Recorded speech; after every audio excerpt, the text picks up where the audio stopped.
여러분, 오늘은 요한복음 11장 20절 말씀을 읽고 강의를 하겠습니다.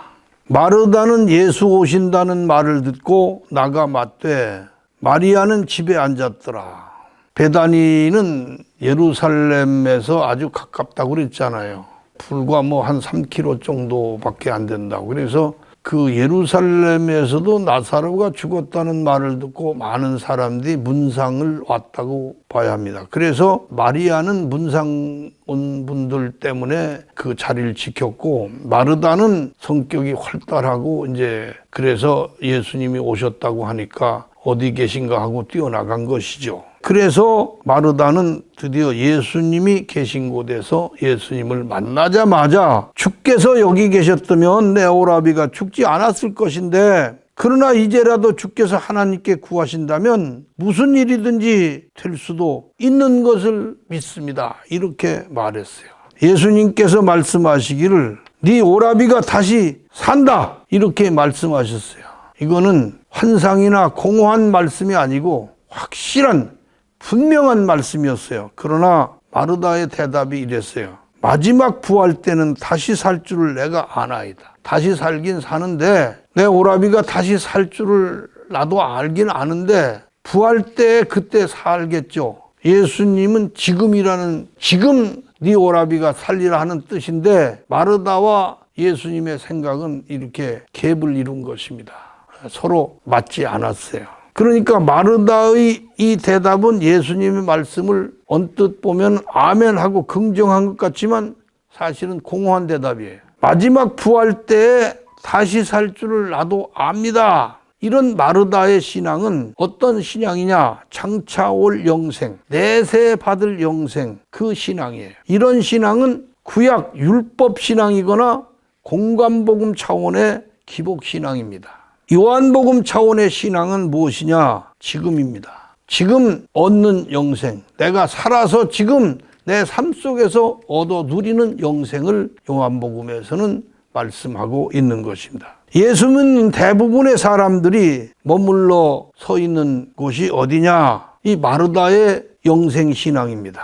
장차 올 영생, 내세 받는 영생 신앙이라는 얘기입니다. 요한복음 차원의 신앙은 오늘 내가 현실에서 받는 영생 신앙이에요. 나그네 정신으로 믿고 그 정신으로 사는 자들이 받는 신앙은 장차 받을 영생이 아니고 우리가 사는 현실 속에서 받는 그런 영생이라, 그런 얘기입니다.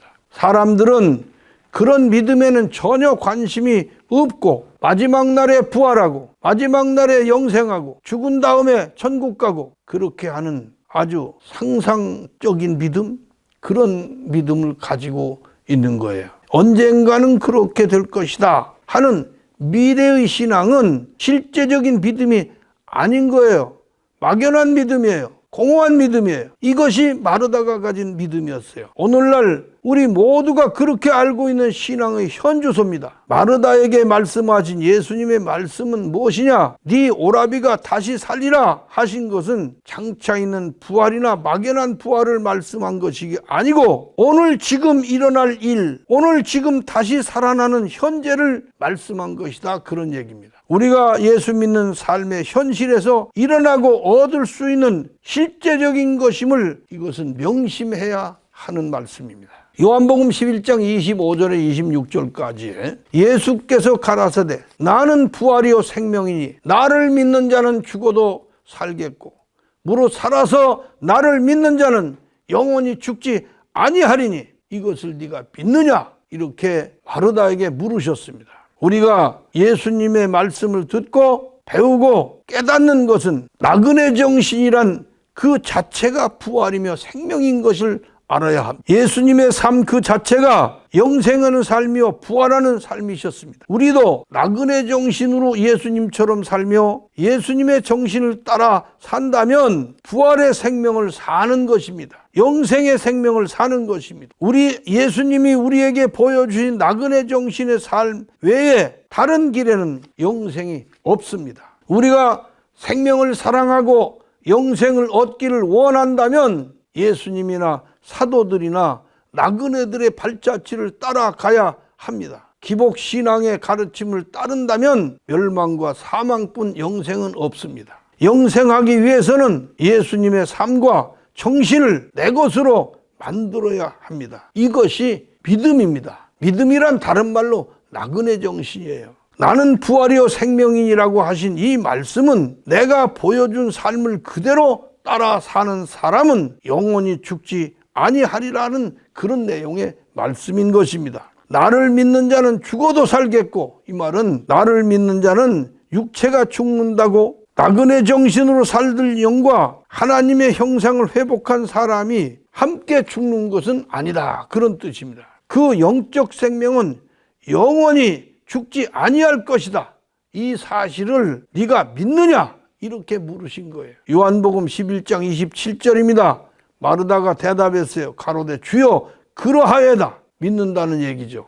그리고 그 다음 얘기는 주는 그리스도요 세상에 오시는 하나님의 아들이신 줄 내가 믿나이다. 마르다의 이 대답도 예수님이 묻고 계신 말씀하고는 거리가 있는 대답이에요. 마르다는 지금 입으로는 믿고 있으나 예수님이 주시는 영생을 얻는 믿음은 사실상 없었던 것입니다. 오늘날 많은 사람들이 마르다와 같이 영생은 육체가 죽어서 얻는 것인 줄만 알고 있다는 사실입니다. 여러분, 예수님이 주시려는 영생은 우리가 육체로 살아서 예수 믿는 동안에 주시려는 것인데, 예수 믿는 사람들은 그 영생을 뒤로 미루면서 죽은 다음에 받겠다는 것이에요. 차이가 있습니까? 없습니까? 예수님의 주시려는 영생과 예수 믿는 사람이 알고 받으려는 영생의 차이가 있습니까? 없습니까? 죽은 다음에 받겠다는 거예요. 그러나 영생은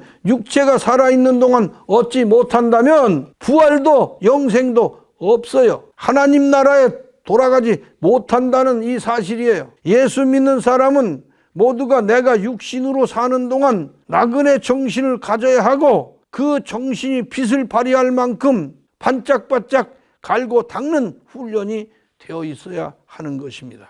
나는 이 세상에 잠시 머물다가는 인생임을 명심하고 영원히 살 곳이 아닌 것을 항상 마음에 새기면서 내가 이 세상에 살아있을 때 영생의 생명이 자신의 속에서 힘차게 살아있음을 느껴야 하는 것입니다. 이 느낌이 기쁨이 되고, 이 느낌이 소망이 되고, 이 느낌이 감사의 생활이 되며 충성된 삶으로 이어진다는 것을 알아야 합니다. 아무리 믿음 생활을 잘하고 신앙 고백을 철저히 한다 해도 예수님의 정신을 사랑하고 그 정신을 얻고자 하는 마음이 아니라면 그 믿음은 실상이 되지 못하고 허상이나 환상에 불과한 믿음인 것입니다. 이 영생, 살아서 영생을 누리는 신앙은 도저히 믿기지 않고 납득이 안 가는 현실에 부딪히는 것입니다. 하루아침에 입으로나 아멘으로 외친다고 되어지는 그런 것이 아니에요. 요한복음 11장 28절입니다.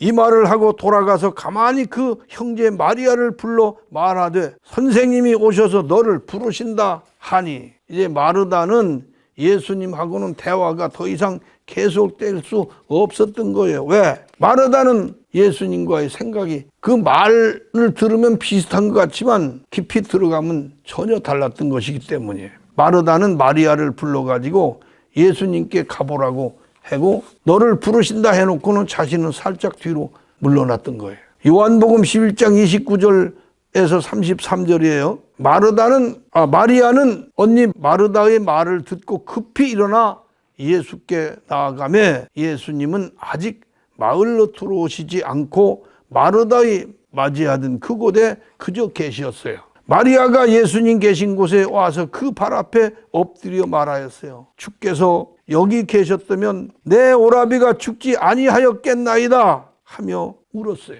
마리아가 그렇게 우니까 함께 온 유대인들도 함께 울었어요. 그것을 보신 예수께서 통분히 여기시고 민망히 여기셨다고 기록했습니다.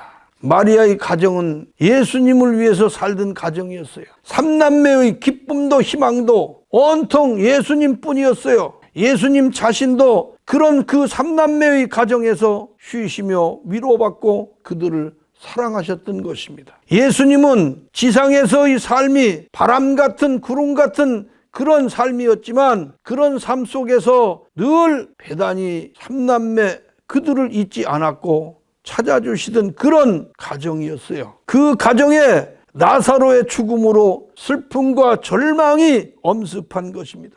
그 죽음이란 베다니 삼남매의 가정의 문제만은 아닙니다. 이 문제는 장차 예수님께서 십자가에 죽을 그럴 문제요, 온 인류의 문제이기도 하며 여러분과 내 가정, 내 자신의 문제이기도 한 것입니다. 여러분, 예수님께서는 그가 사랑하는 자들이 당하는 고난의 실상 앞에서 아픔과 슬픔의 현실을 통분히 여기시고 민망히 여기셨던 것입니다. 통분히 여기셨다 하는 말은 헬라어로 엠브리 마오마이라는 뜻입니다. 엠브리 마오마이라고 하는 말은 화가 나서 숨을 거세게 몰아쉬었다, 분함과 억울함으로 한숨을 짓다, 엄격히 명하다, 그런 뜻이 있어요. 하나님의 형상대로 지음받은 인간은 영생하는 존재로 창조되었어요. 그러므로 인간은 하나님과 더불어 사랑과 기쁨과 행복을 누리는 것이 마땅한 것이나 또 믿고 사랑함과 신뢰함이 행복한 것이었는데, 지금 마리아를 만난 예수님의 만남은 사랑하는 사람이 죽음 때문에 슬프고 아프고 괴로웠던 것입니다. 이런 현실을 예수님은 통분히 여기시고 민망히 여기셨다고 기록했습니다.